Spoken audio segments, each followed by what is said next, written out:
we're going for investors, I'm looking at what does the house next door look like? What does the whole street look like? Are there burnouts? Are there abandoned properties? Are there anything that's going to affect us from renting or even selling in the future? How's it going, guys? It's your boy Mike from Seattle, and today I have with you a very special guest. I have my real estate agent and her partner, husband, Josh. So this is Kenzie and Josh. Guys, say hi. Hi. Hello. So Kenzie and Josh have assisted me in buying a few rental properties, and they've assisted members of my investment group, to include Mark, who many people on my channel watch, in buying lots and lots of rental properties. Real quick, Kenzie, just by your estimate, how many rental properties do you think that you've helped my group purchase in the last year and a half? So I have the numbers on this, and we did 29 rental properties. Was that just for last year? So 29 rental properties for our investment group.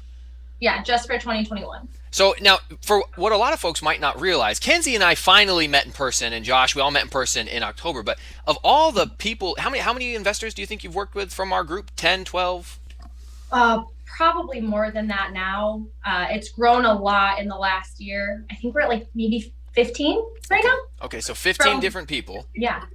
And from your group, yeah. Right, from my group. And obviously, Kenzie does do work with, obviously local home buyers and things like that. But of the up to 15 people you have worked with, how many of them have you actually met in person? 2, you and another one, and both were, three. 3 now. But all 3 of you I met after we had already closed deals together, not before doing business with you guys. Yeah. Yeah, so when I very first met Kenzie, I was looking at a property, and it said, hey, why don't you call and ask for some information on the property? And I said, okay, whatever. I'm interviewing real estate agents at the time, and I don't have one picked out. I don't have anybody yet that has really stood out to me. So all I did was call the number on any property I was interested in. I called, and whoever connected me with, I would at least try to run them through the questions. Do you remember back when we had our first call? I do. I even remember the property that you called in on. Yeah, you want to tell us about it? Yeah, it was a 4-unit in Gary, Indiana that had been on the market for a very long time. Not the best property I've ever looked at. I do remember it very well. So I remember back in the early days, you saying, oh, I'd love to go out and look at that property for you, but I'm not going into Gary after sundown until Josh comes with me. And after driving through Gary, I agree. Yeah, I still say that. I probably always will say that. In all honesty, I don't know if I want to go around Gary unless Josh is with me either, to be perfectly honest. So, yeah. So what I wanted to talk about today, for the people who are watching, I want to help try to illustrate for them what it's like to work with a real estate agent, and in your guys' case, a couple, because you both have your real estate licenses, right, Josh? Yes. Right, and Josh, you actually come from a family that does, your family does real estate, from what I understand. Yeah, my mom's an agent, so I grew up with real estate on that side. And my parents are pretty much just remodelers, so. Yeah, so they do flips and things like that. So Josh grew up seeing real estate on that side. Right. I remember when I spoke with you and you talked to me about the fact that his family and your family are educated about when it comes to investment properties and multifamily properties. That was one of the things that stood out to me, because there's groups of agents who really do a good job of helping people find like homes to live in, a forever home, but investing is a totally different animal. And so someone needs to speak that language, otherwise a lot's going to get lost in translation. Yeah. So what I was hoping you guys could, maybe you could start out with, Kenzie and Josh, if you wouldn't mind telling us, what do you think some of the biggest differences are between working with a homeowner, or someone who's looking to like buy a house they want to live in, and someone who is an investor looking to buy a rental property? I probably work more with the retail side than Josh does. He's more strictly investment. I do both. There's 2 big differences, and one is that with home buyers, they're looking for something that gives them a feeling. They want to walk in and feel the bubbles of excitement and, oh, this is going to be my home. Where investors, they're not emotionally attached to a property. Right. At the end of the day, it's about numbers. Does this investment make sense? That's really the big difference. And the care that you give either client, it's going to be the same, but it's just 2 different paths. One is very emotional. One is very numbers based.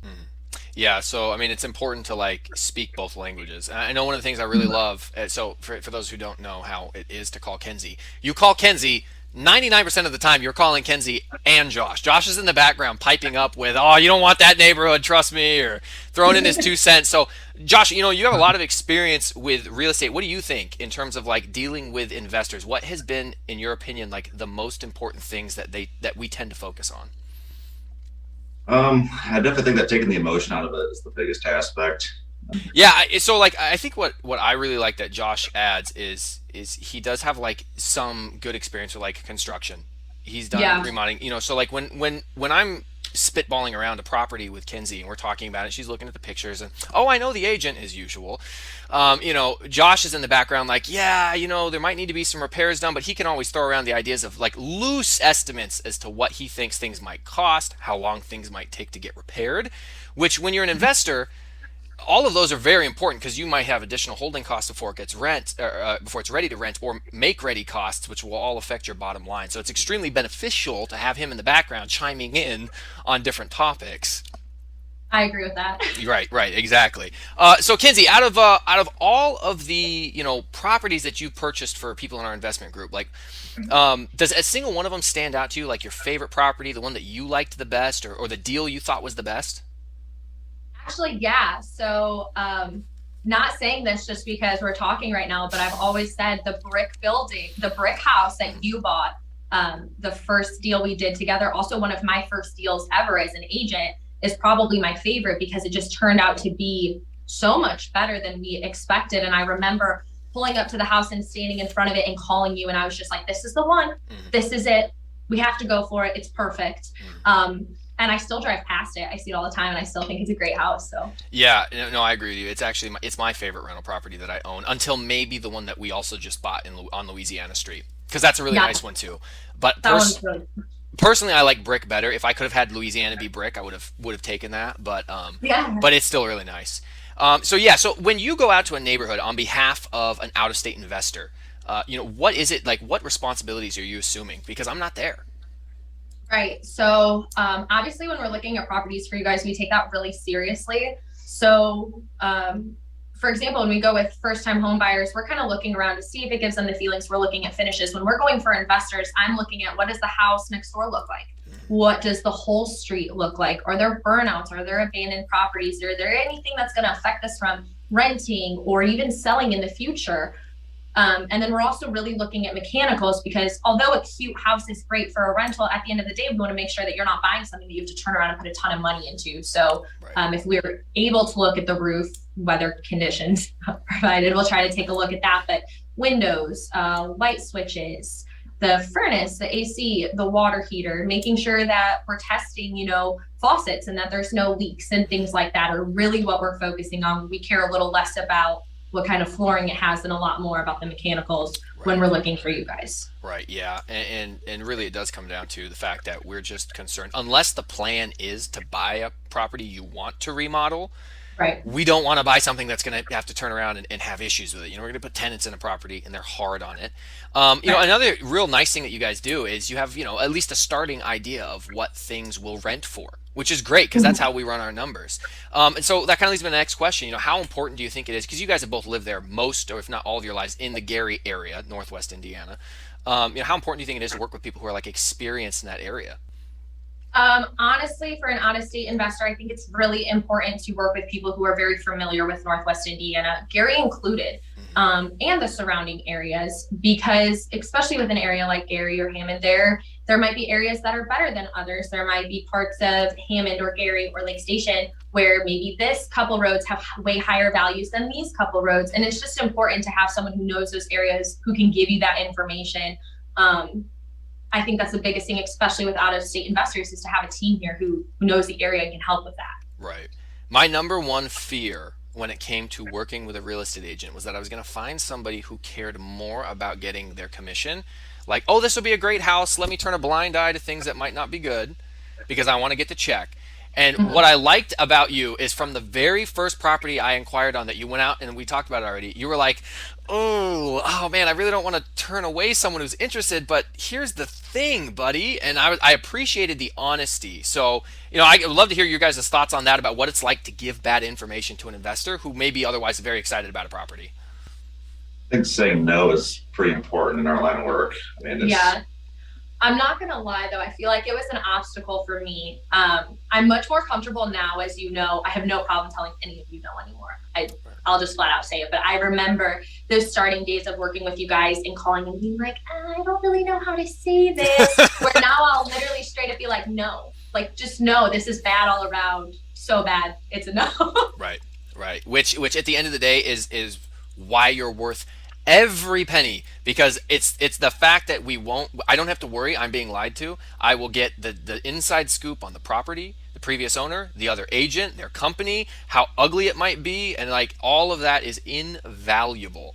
So I really am grateful for that. We're going to talk more in our next video about Gary specifically, but last thing I wanted to do for Kenzie here and Josh was just highlight how fantastic they've been. So I closed on a property recently, and there were some minor repairs that needed to be done for that property. And rather than force me to hire a contractor and all that type of stuff, they were just like, we can run down to Home Depot and take care of that, and we'll just get the blinds and whatever installed so it's ready to go. And for me personally, just I want to thank the two of you guys, like the level of care and attention that you guys put on our properties and to take care of me and Caleb and Mark and Rich and Bill, and I can't remember everybody's name right now, but is extremely appreciated. So before we end this video, are there any final pieces of advice you guys would have for out-of-state investors? Yeah, I kind of mentioned it before, but if you're an out-of-state investor, whether you're looking in my market of Northwest Indiana or any other market, it's so important to build a good team. Interview agents. Maybe it's the first one that you connect with. Maybe you go through 10 agents before you find the one that's a good fit for you, but it's so important to call everyone in that area, agents, property managers, build relationships with inspectors, whoever it is, have those relationships. They're so invaluable, especially for someone who's wanting to invest in an area that they don't live in and have never even been to. Yeah. Yeah, the other thing too, and I forgot to mention it earlier. Not only is the relationships key, because when you're an out-of-state investor, you don't know anybody. I don't know anybody. I don't know any property managers. I didn't know you guys. I don't know contractors. I don't know home inspectors. So it's extremely important to get good referrals and recommendations. And Adrian, recommended by you. That's my property manager for Louisiana Street. And Hawk Home Inspection, they did such a tremendous job. And it's a rarity when you say, yeah, the home inspection came back, and so I canceled the deal. But like, that's proof that it's a good home inspector. They found things that I was concerned about, and then we went in a different direction. We found a different rental. So great referral there. Contractors, I haven't had to use anybody you've recommended, but lenders, just people in the area. And the last thing I want to touch on, that's probably the most important thing, is responsiveness. I don't know how you do it. Not here joining us today is Ava. She's missing from the Zoom call, but that would be your young daughter. For an out-of-state investor, we're on different time zones, and we're competing in a relatively hot market. I think you would agree. It's been pretty spicy over the last year. How do you manage to stay How do you manage to stay so responsive? I mean, I get word back from you quickly. Honestly, I don't know. I remember our first phone call ever when we were talking, and I remember telling you like, oh, I'm a brand new agent, and you were like, you're like an Energizer bunny. Yes. That's honestly how I feel all the time. I just honestly, I love my job so much. I love real estate. I love what I do. I do it 24/7. I mean, except for, this one week I was on vacation and I was like, hey, I'm going to take some time off for these couple days while I'm on vacation. But other than that, Monday through, entire week up until like probably midnight, I'm working. I might not be sitting at my computer 12 hours a day working, but I try to always pick up the phone, send a text. You just make it work. And I think when you love what you do, it doesn't feel like working. And especially with the way our group has grown so close, when you guys call me, I don't feel like I'm talking to a client. Like, you guys have become family. We talk about Ava and life and real estate and all sorts of things. So yeah, and I know it's very much appreciated, the effort that you guys put in. So I will make sure to put Kenzie's contact information down in the description below for anybody who wants to get a hold of her. And then Kenzie, do you guys have your website up and running? I forget. We do. It is vandersluishomes.com. Perfect. And for those people like me who probably can't spell Vandersluis on the first try, it will be down in the description below. So don't worry. Guys, I appreciate you coming on. We're going to have you in the next video where we talk about Gary and Northwest Indiana and what it's like investing specifically there. So I'll see you in the next video. Sounds good. Bye.